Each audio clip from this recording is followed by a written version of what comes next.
Hello friends, welcome back to my channel में न्यू है तो चैनल को सब्सक्राइब करें। दोस्तों, इस समय पे बिग बॉस के घर में जो सबसे जबरदस्त गेम चल रही है वो चल रही है ईशा की। जी हाँ, कैप्टन बनने के बाद ईशा को इतनी सारी बैक टू बैक पावर्स मिल रही हैं और उन पावर्स पे किस तरीके से ईशा की बेईमानी चल रही है ये आप लोग देख ही रहे होंगे। पहले तो उसको इतनी बड़ी पावर दे दी कि वो अपने हिसाब से किसी को भी इविक्ट कर सकती है। और इविक्शन आपने देखा है कि कितना अनफेयर था, क्योंकि जो चीज इविक्ट करने के लिए दी गई थी उस चीज को नजरअंदाज करके ईशा ने अपनी कन्वीनियंस के हिसाब से कंटेस्टेंट को इविक्ट कर दिया। लेकिन बात वहां पे भी खत्म नहीं हुई। उसके बाद ईशा को एक और पावर दी गई, उसको संचालक बनाया गया और एक टास्क बिग बॉस के घर में रखा गया, जिस टास्क में जो सबसे पहले फोन को उठाएगा उसको अधिकार मिलेगा कि वो किसी को नॉमिनेट कर सकता है। तो फुटेज के माने जो वीडियोस हमने देखी या जो मैंने देखी उसके हिसाब से जैसे ही फोन की घंटी बजती है, घर के सारे सदस्य फोन उठाने के लिए भागते हैं, जिनमें सबसे आगे होते हैं अभिषेक। और अभिषेक की जैकेट पकड़े हुए पीछे से चिंटू भैया।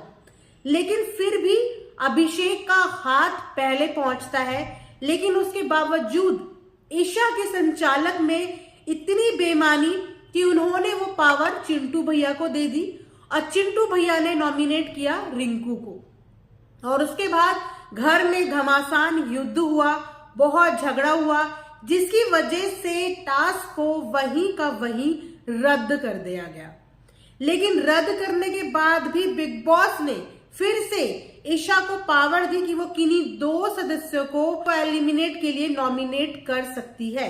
और वहां पे ईशा ने नाम लिया अभिषेक और दूसरा नाम उन्होंने लिया आयशा खान का।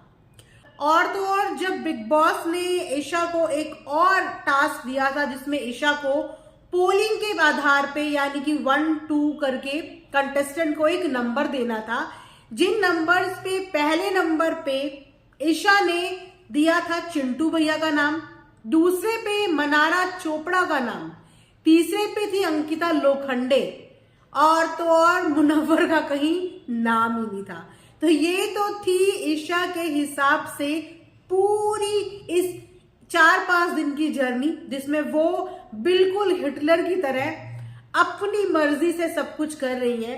हालांकि वीकेंड का वार इस बार देखने में इंटरेस्टिंग जरूर रहेगा, बिकॉज सलमान भाई इस बारे में जिक्र तो करेंगे कि भैया पावर आते ही तुम्हारे तो सर ही घूम गए, तुमने सोचा भैया बेईमानी से ही आजकल काम चलता है तो ईमानदारी का क्या ही करना है। तो भैया इतनी सारी पावर्स एक साथ ईशा को दे देना, बिग बॉस का इसके पीछे मोटिव क्या था? खैर, पहले ही रीजन में तो मोटिव समझ में आ गया कि बिग बॉस ने सोचा होगा कि ईशा जोकर भैया को यानी हमारे अनुराग भैया को बाहर कर देगी। लेकिन बिग बॉस का खेल उन पे उल्टा पड़ गया, नॉमिनेट और इविक्ट उन्होंने किसी और को कर दिया। लेकिन उसके बाद भी बिग बॉस का भी दिल नहीं भरा है। लेकिन बिग बॉस के दिल के साथ साथ इस बार ईशा का गेम बहुत तगड़ा चल रहा है, मतलब अब बंदी दिमाग का इस्तेमाल करने लगी है।